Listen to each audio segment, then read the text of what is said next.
and welcome back to my channel. My name is Lisa if you're new here, and I am a homeschool mom to 5 and a military wife. And today I'm sharing with you our Geography 1 that we're using for this year for my 6th grader. And I actually think that as I'm looking through it, I think we can probably get through more than Geography 1.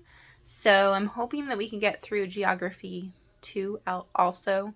So we'll see how that goes, but that way we can kind of catch him up to where he's supposed to be for geography. I'm not super concerned about it, but I think that it will be good for him. Then I'm going to do a flip through so that you guys can see all the good stuff. And if you're new to my channel, I use Memoria Press, and so that is what I'm sharing with you today is Memoria Press's, it's a classical Christian curriculum. I'm using their Geography 1, and I'm going to go ahead and share that with you today. And I even have on the back of it, it does have a little bit about Geography 2 and 3, and so I can do a flip through of that whenever we purchase those ones as well. But for today, I'm just going to turn the camera around and share with you what the Geography 1 for Memoria Press looks like. So let me go ahead and get into that. And like I said, I'm going to use it for my 6th grader. But most of the time, for a lot of the pieces in like the literature guides and things like that, just be careful that you understand that most of Memoria Press curriculum comes as a box set. So if you're looking at the literature guides for like it's 1st and 2nd grade, then there's also other things. People were saying that there wasn't any phonics, but there is phonics. You have phonics flashcards and you have phonics books that go along with that literature guide. So if you're interested in that, make sure that you are making sure that you have all the pieces to whatever it is that you're looking at. So for Geography 1, you just need the Geography 1 set. So let me go ahead and share with you that today. All right, so for the Geography 1, all you really need is the Geography 1 textbook for Memoria Press. And you also need the teacher's guide. That's what that one looks like. And you need the student's workbook. I actually think that even though I have children that struggle with writing and things like, and spelling and things like that, due to, dyslexia or whatever, different things.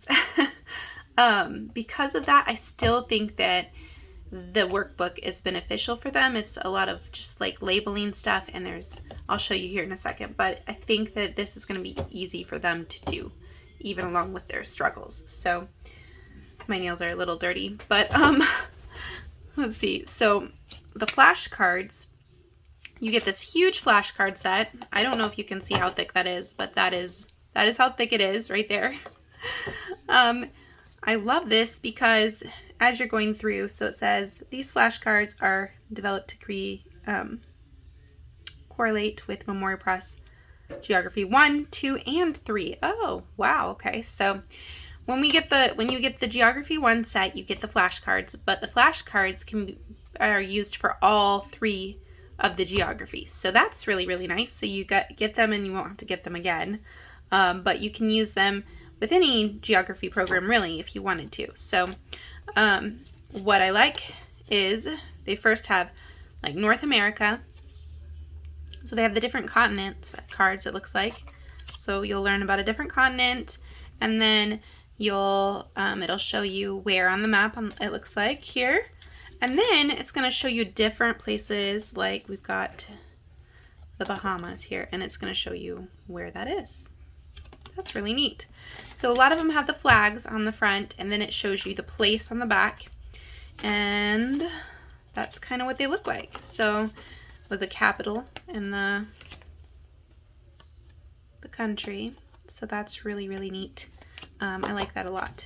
So these are going to get lots of use out of, we're going to get lots of use out of them. I hope that I can even learn some places as well, because I don't think I learned my geography very well in school, so we'll be learning some together. Okay, so for the teacher's guide, what I love about this one, okay, so the Geography 1 is Middle East, Africa, and Europe. And so if you look back here on the back, it'll tell you what each geography level has in it. So the first one, like I said, it covers the Middle East, North Africa, and Europe. Okay, and students will learn countries and capitals of today and relate them to the ancient lands of Greeks and Romans. Okay, then Geography 2, it shows you, let's see, Africa, Asia, Oceania, and the Americas. Covers the areas of the world outside the ancient Roman Empire.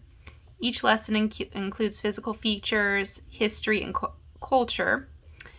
When students complete Geography 1 and 2, they will be able to map the world. So that's really good. So that is what the first two, the Geography 1 and 2, are. And then Geography 3 is exploring and mapping the world. Solidifies the mapping skills learned in Geography 1 and 2. Students are required to label major landforms and topographic.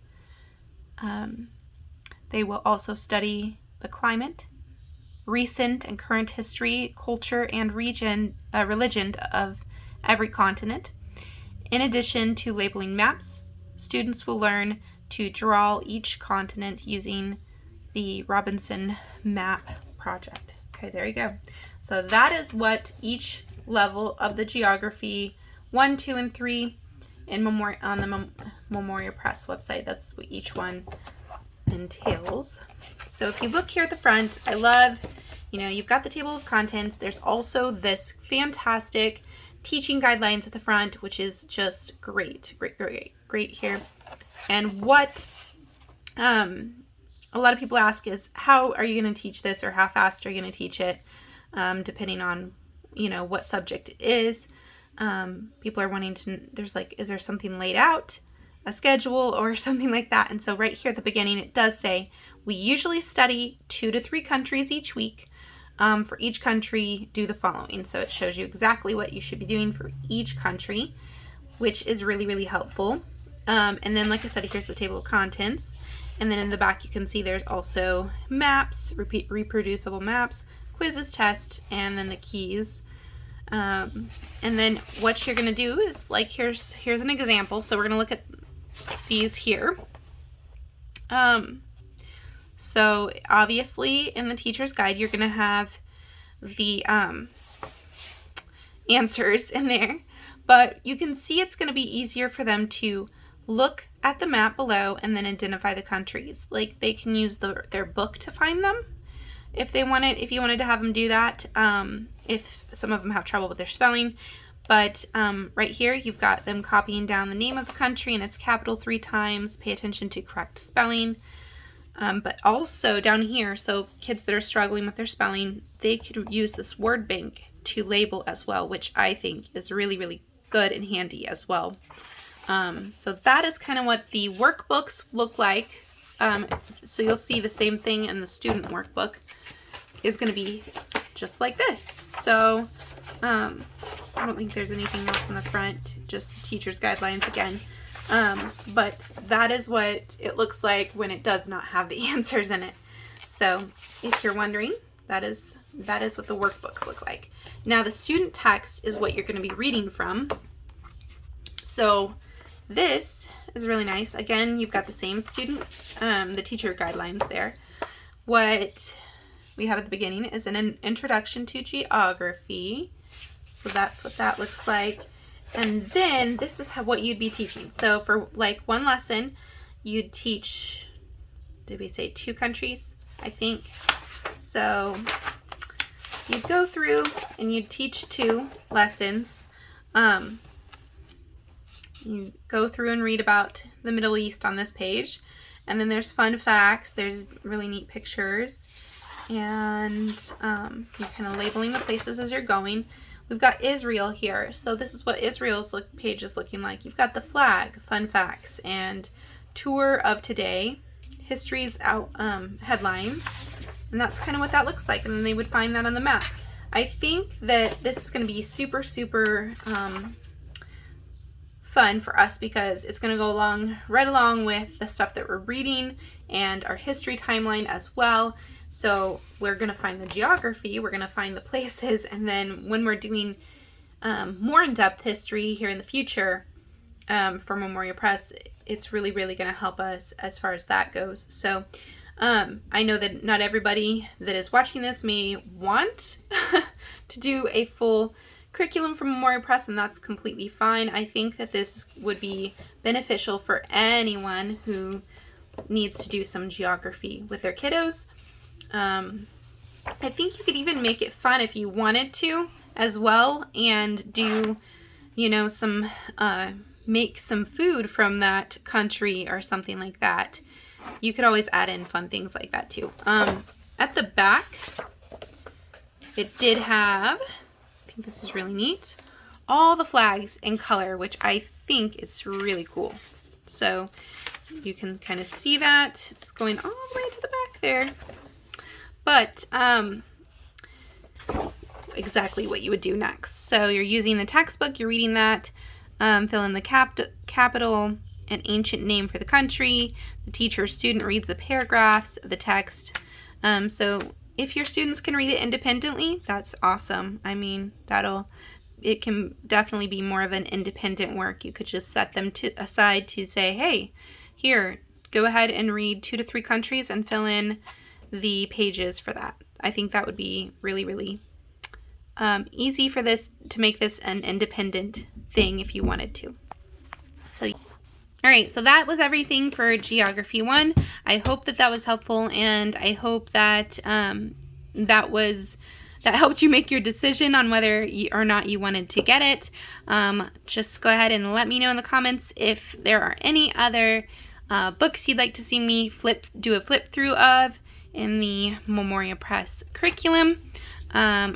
And I will talk to you guys again soon.